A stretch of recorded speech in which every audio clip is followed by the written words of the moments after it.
Magtatagisa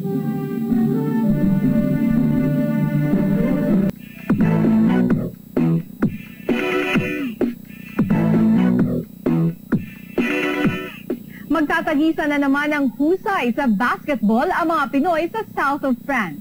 May report si Danny Cabellion. Muling inumpisahan ang Spring Basketball Tournament dito sa South of France. 4 na koponan ang kalahok sa torneo.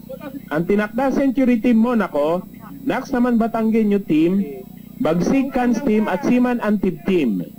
Pero hindi lang palakasan ang layunin ng paligsahan. Ito pong paligan na ito, in-organize natin para po magkaroon ng isang unity po ng komunidad ng mga Pilipino dito sa South of France. Ito po yung passion natin sa basketball at nakita naman po natin na ito po yung isa sa mga pinakagusto natin gawin. Bumuo ng paligan na to.